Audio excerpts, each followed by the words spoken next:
Bună ziua tuturor! Bine ați venit pe canalul meu YouTube. Astăzi vom vorbi cum să creăm un tabel cu Microsoft Word. Înainte de a începe, vă rog să dați click pe abonare. Aici veți găsi nenumărate tutoriale utile. Deci primul pas este Insert, Table. Și aici alegem. De exemplu, eu vreau 5 pe 5. Iată așa. Și opțiunea de adăugare a rândurilor. Sunt mai multe metode de a adăuga rânduri. Poziționez cursorul și Enter. Observăm că se adaugă rânduri. Dacă vreau să adaug celule, selectez, click dreapta, Insert, coloane, to the right sau Insert to the left. Deci observăm că am mai adăugat coloane. La fel procedăm și dacă vrem să le ștergem. Click dreapta, Delete Columns.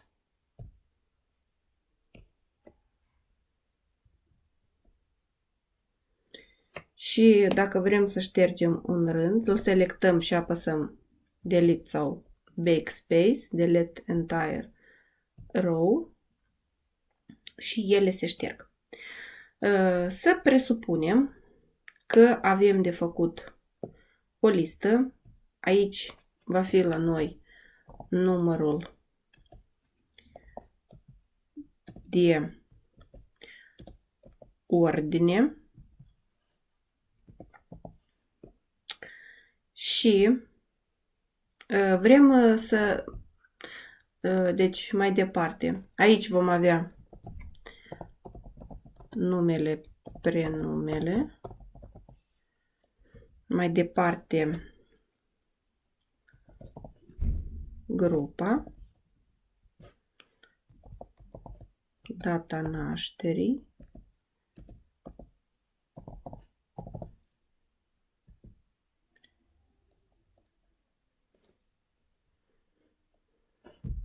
cabinetul, sau mai bine zis adresa și nota, să zicem, nota. Și să presupunem că aici vrem să inserăm numerotare automată. Întâi selectăm, apoi ne ducem la Insert, nu la Insert, la Home și găsim, iată acest buton, selectăm ce fel de numerătoare dorim. Iată, eu, de exemplu, o selectez pe aceasta și observăm, să măresc puțin, observăm că numerotarea s-a dus cam departe. Aici, în meniul Home, este așa o săgeată, Decrease Indent, și ne poziționează numerotarea noastră, iată așa, spre stânga.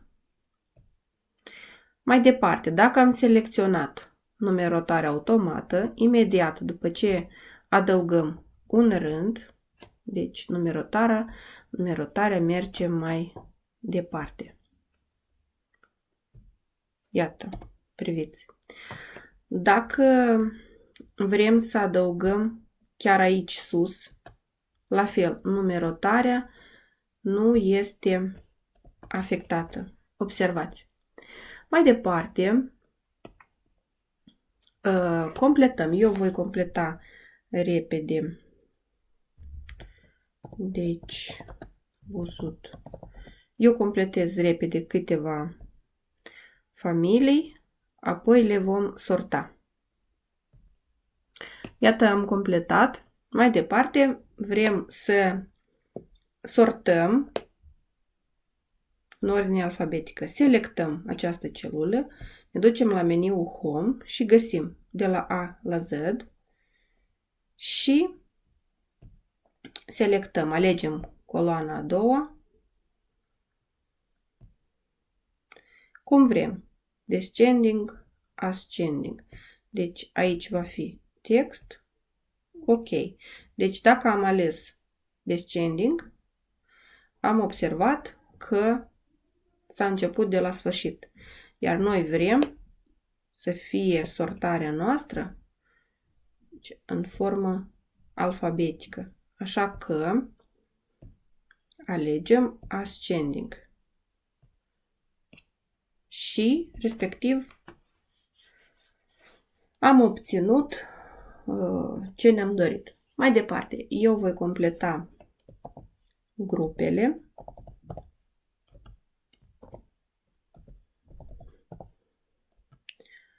Și la fel putem selecta această celulă. Observăm că câteva sunt diferite, așa că le selectăm.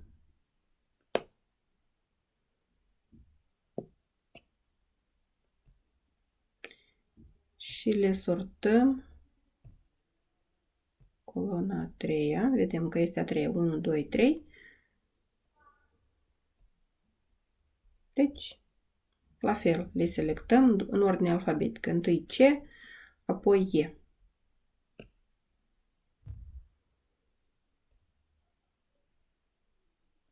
Dacă vrem să fie de așa gen. Noi nu avem nevoie. Ne întoarcem înapoi și completăm data nașterii, adresa și nota. Am completat tot tabelul și acum am nevoie să văd cine are nota mai mare. Selectez celula. Din meniul Home avem sortăm, coloana 6, descending, deci de la mai mare la mic. Și observăm ce am obținut. Deci cam atât aici. Dacă vrem să ștergem o coloană, delete cells, entire row, deci linia întreagă. Și observăm că nu se pierde nimic, numărul este, contează mult că am folosit numerotarea automată. Mai departe, dacă facem click pe tabel, observăm că avem aici niște opțiuni, Table Tools. Aici putem alege stilul tabelului. Iată, de exemplu, vrem așa un tabel. De aici putem,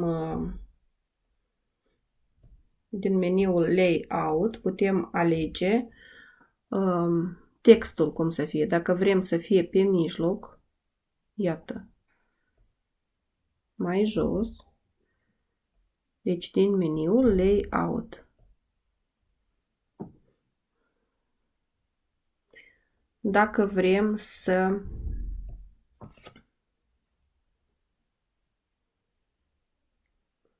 așa, încă o dată, Table Tools și alegem Alt Tabel, iată așa, și, de exemplu, eu vreau să unesc, iată, acestea să fie împreună. Click dreapta, Merge Cells. Și observăm că această funcție este și la Layout, Merge Cells, sau este Split Cells. Iată, în acest mod. Ce mai vreau să vă spun? Putem modifica stilul tabelului oricum vrem noi.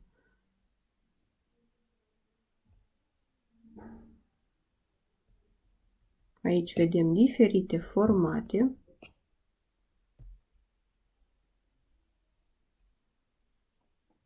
Alegem care este mai plăcut. Eu l-aș prefera pe cel cu, iată așa, ceva. Este foarte ok. Mai departe, să presupunem, deci parcă v-am arătat totul despre tabele. Puteți să mai experimentați aici. Mai jos, să presupunem că am scris ceva informație, dar nu am inclus-o în tabel.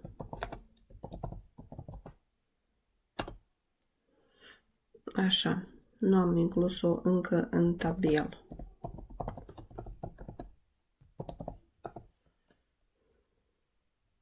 Deci după ce am scris, am apăsat butonul Tab și mai departe merge grupa. Tab merge data nașterii. Și iarăși pe Tab și scriem adresa, nota. Aici la fel, cu butonul Tab lucrăm și completăm grupa. Data nașterii.